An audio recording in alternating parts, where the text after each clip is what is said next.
Hi, good morning. Good to see you guys. We're missing you. You know,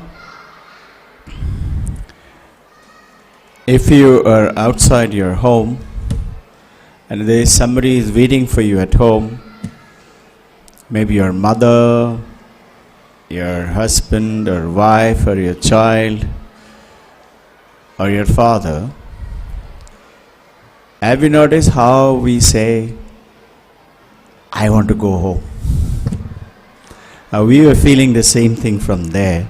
So there was one thing where there was a fantastic gathering. They were very great speakers. We will try and give you an excerpt of some of those maybe in the next Monday. One of the outstanding speaker was Mark Spassky. He's an American. He's an educator. And his concept of the education, what he is talking about in the world over today, was very nice to see what we have been talking about for some time. And that is that content-driven education. He came out with his first slide it says, maths, English, science, and social studies. This is what you see everywhere, right?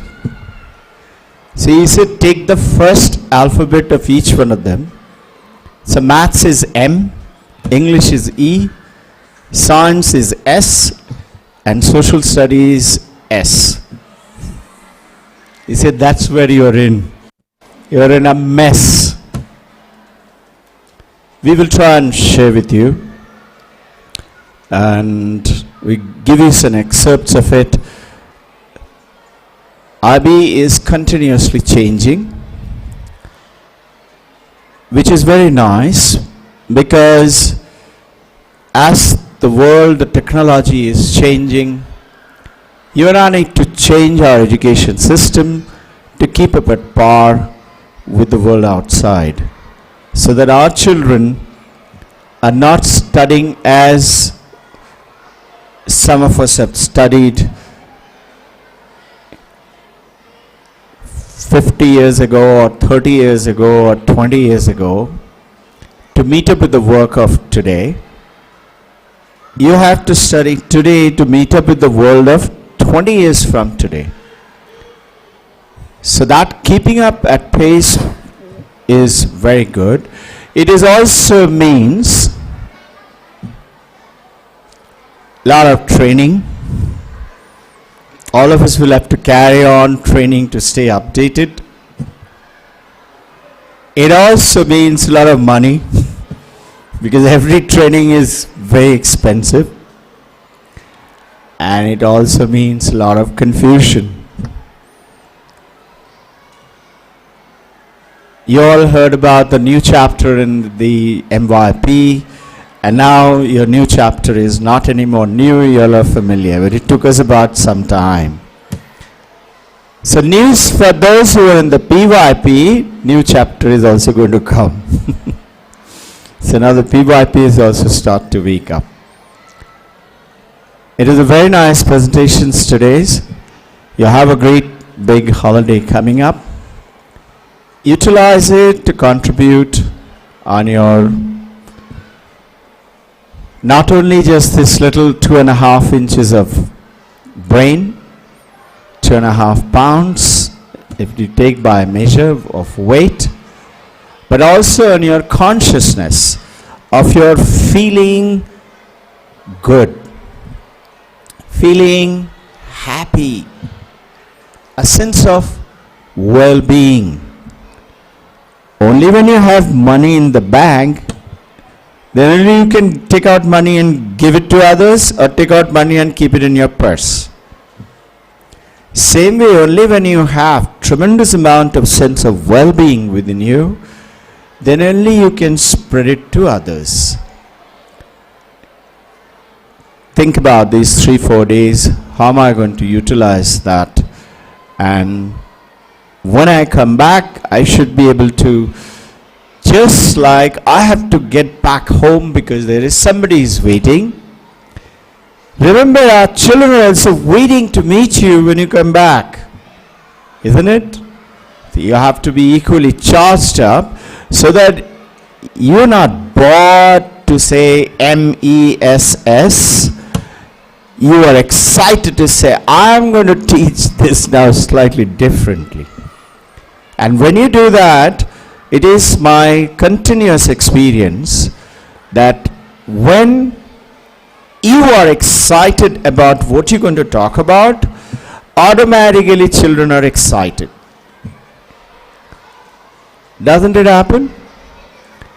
In the Indian Air Force, when I joined Indian Air Force for training, and I was only 14 and a half years of age, and I remember it was very tough training.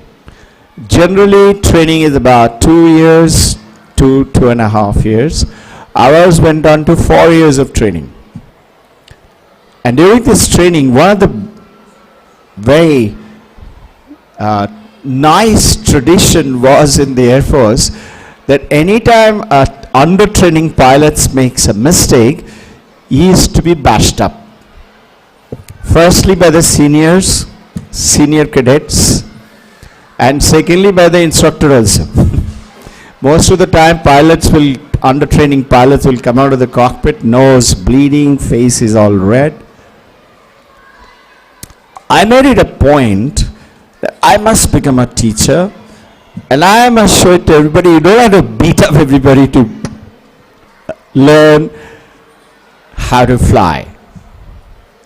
So I remember we became pretty good teachers, and anytime any instructor teacher would come and say, "Sir, you don't know what this one," they'll just come out of the cockpit, and I was by then flight commander and then chief flying instructor. So they will come to me, "Sir," and I used to say, "Relax, sit down, have a cup of tea, tell me what's the problem." And when they would say it, I said, "Okay, you put him up with me, let him fly with me." And I used to take them on. I was sent once, amongst many other times, abroad to go and teach flying.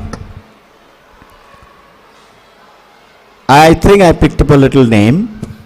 So there, people used to be trained for 2 years to become a learned flyer. I said, I have to make a difference here. What can I do? How can I do it? So I just started doing it, and somehow it happened. I finished the first cadets training in that foreign country. They hardly knew English. I taught them English in 4 months and 10 days instead of 2 years. And their commandant was very surprised, must be a little suspicious. I said, "Why don't you fly with them? You go and fly with them." He came back with the ear-to-ear smile. Very nice. I took on 3 more cadets, and the last one I did 3 months and some, I think 15 days or something. And so now the whole country woke up and said, "I don't need 2 years to waste time to feed these people and train them." So they started pressurizing other instructors. Why can't you also do that faster? And that's called trying to be different. And this is why the school took birth, called School with a Difference. And you all are the one who came down at your own speed and time to be and not to be. You heard that, no? Shakespeare's to be or not to be. So you choose to do or not to do. And you will find that there is a tremendous infectious inner inspiration is waiting to excite you to be honest, to be truthful to yourself, to your partners, to your family members, most importantly to your children, to everyone. And it's a tremendous infectious feeling from inside, is to be different. I was talking to some people. They came down from China, in the northeast part of China. They're running a school, husband and wife. They came and sat down next to Shardamam and me, and he says, he was asking, both of you involved in the school? We said, yes, we are. He said, we are also. Me and my wife, please meet. We have started a school. But in China, northeast, but we are not Chinese. We are Taiwanese. They've come from Taiwan to there. I said, okay, very nice. Tell me, how did you get attracted to this place? They said, I don't know. We just felt like coming and sitting and talking to you. So it's very nice exchanging with them. And the same issue was talking about learning to be different. They are talking about the same thing. We are trying to be different. Teaching the Chinese that you don't have to be like that, you can be like this. So it's a great thing. It's very infectious all over the world. And if you look and wait for a short while, you will find people of that nature will come and meet you. They will come to you and talk to you. Have a nice day. Keep smiling. Thank you very much. Love you.